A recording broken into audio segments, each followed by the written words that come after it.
أعوذ بالله من الشيطان الرجيم بسم الله الرحمن الرحيم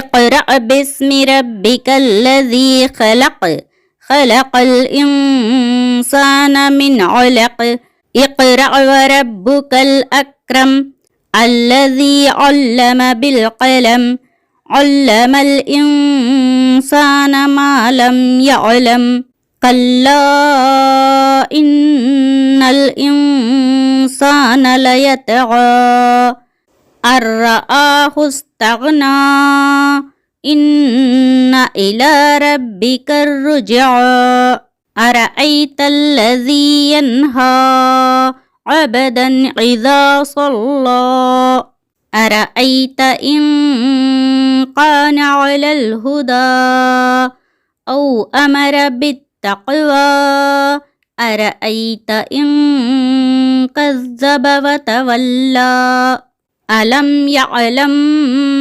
بأن الله يرى كلا لئن لم ينته لنسفعا بالناصية ناصية كاذبة خاطية فليدع ناديه سندع الزبانية كلا لا تطعه واسجد واقترب۔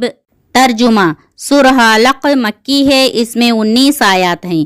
شروع اللہ کے نام سے جو بہت مہربان نہایت رحم والا ہے۔ پڑھ اپنے رب کے نام سے جس نے پیدا کیا، جس نے انسان کو خون کے لوتھڑے سے پیدا کیا۔ تو پڑھتا رہ، تیرا رب بڑے کرم والا ہے، جس نے قلم کے ذریعے علم سکھایا، جس نے انسان کو وہ سکھایا جسے وہ نہیں جانتا تھا۔ سچ مچ انسان تو آپے سے باہر ہو جاتا ہے، اس لیے کہ وہ اپنے آپ کو بے پرواہ سمجھتا ہے۔ یقیناً لوٹنا تیرے رب کی طرف ہے۔ بھلا اسے بھی تو نے دیکھا جو بندے کو روکتا ہے جبکہ وہ بندہ نماز ادا کرتا ہے؟ بھلا بتلا تو اگر وہ ہدایت پر ہو یا پرہیزگاری کا حکم دیتا ہو؟ بھلا دیکھو تو اگر یہ جھٹلاتا ہو اور منہ پھیرتا ہو؟ تو کیا اس نے نہیں جانا کہ اللہ اسے خوب دیکھ رہا ہے؟ یقیناً اگر یہ باز نہ رہا تو ہم اس کی پیشانی کے بال پکڑ کر گھسیٹیں گے، ایسی پیشانی جو جھوٹی خطاکار ہے۔ یہ اپنی مجلس والوں کو بلا لے، ہم بھی دوزخ کے پیادوں کو بلا لیں گے۔ خبردار، اس کا کہنا ہرگز نہ ماننا، اور سجدہ کر اور قریب ہو جا۔